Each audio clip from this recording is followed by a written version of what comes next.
Ovid is in some ways the most important poet of Roman antiquity. Virgil sort of gives him a close run for his money, in the sense that he exercised an enormous influence on the Middle Ages, through the Middle Ages to the Renaissance, and then right into modern times. His best-known poem probably is the Metamorphoses, the poem from which the little extract on Daedalus Nicarus is taken, which is such an original poem, it's such an inventive poem, that it's really hard to say what kind of poem it is. So it's, I suppose, a kind of epic. It's a little bit like, for example, Homer's Iliad and Odyssey, Virgil's Aeneid, in the sense that it's a very long poem in several books. It's about mythology, so Ovid manages to bring in just about every mythological story from Greek and Roman myth and combine them into one poem. But just for that reason, it's nothing like Homer or Virgil in that it doesn't tell one complete story. It packs all these different stories together in an incredibly inventive way. So one of the most wonderful things about the Metamorphoses is the way that Ovid manages to link the different stories together very, very cleverly, all sorts of different ways of joining one story to another.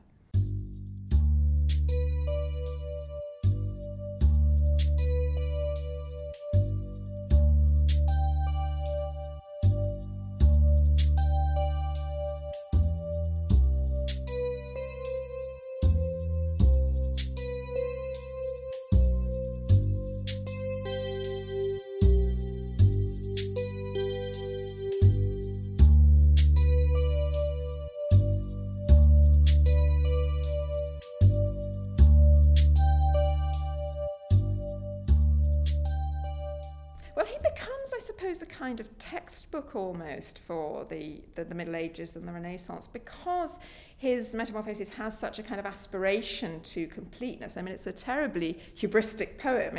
Epic generally tends to have high aspirations, but the Metamorphoses has a kind of aspiration to be absolutely global, to bring everything in, whether briefly or at length. And for that reason, you can use it as a kind of reference work. You know, if you want to tell the story of Apollo and Daphne, where do you go? You go to Ovid. If you want to tell the story of Daedalus and Icarus, where do you go? You go to Ovid. And I think you can see very clearly in a lot of Renaissance paintings in particular that they had Ovid's version specifically in mind.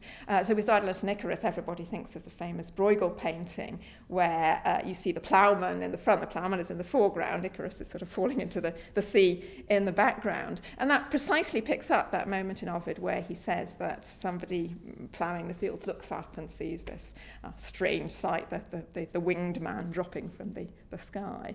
But there are a lot of examples of that where you can see that the Renaissance painters were looking specifically to Ovid. And of course it works with literature as well. Shakespeare, for example, is absolutely stuffed with Ovid. Other contemporary writers too.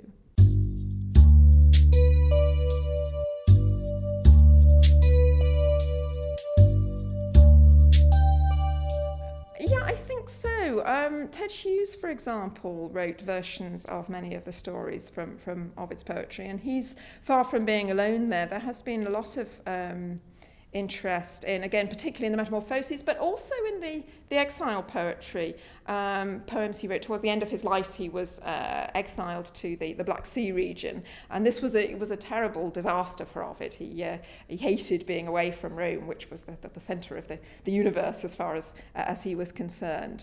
But the sense of displacement, I think, that we can see in those exile poems already comes in some ways in his earlier poetry.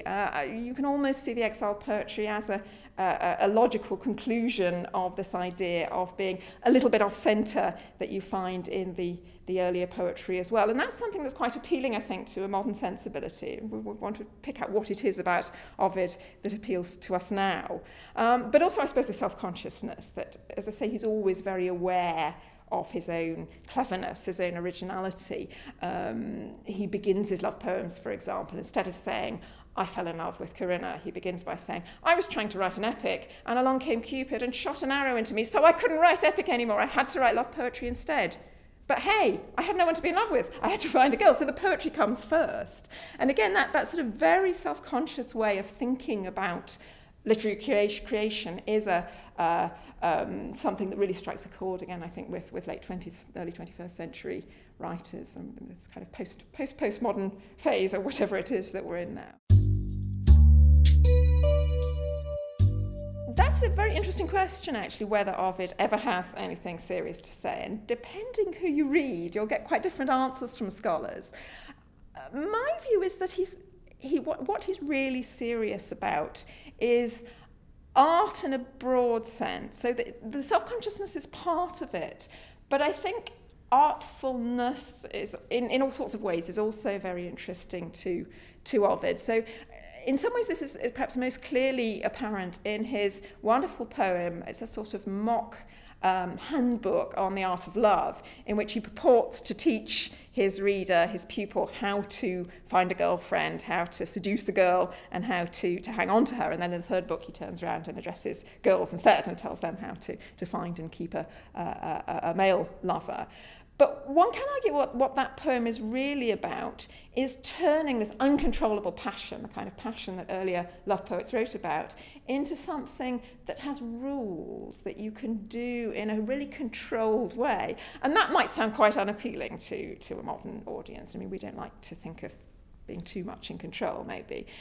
But I think that is something that Ovid himself was very serious about, that, or, you know, you can read him as being very serious about, that living in a civilized way. And so that's partly about writing really refined poetry, but it's also about celebrating things like the fact that we live in an age of luxury. So instead of saying, oh, well, you know, we're terribly decadent, we have too much money, we have more luxuries than is good for us, Ovid turns that around and says, hey, I'm really glad I live in this modern age where we don't, we don't walk around dressed in skins, we don't walk around dressed in rough homespun. We have sort of the ancient equivalent of Christian Dior and, Prada and all the rest of it. He would love magazines like Vogue, for example, I have the sense, where it's all about stylishness and really celebrating stylishness, both in literature, but I think in other aspects of life as well.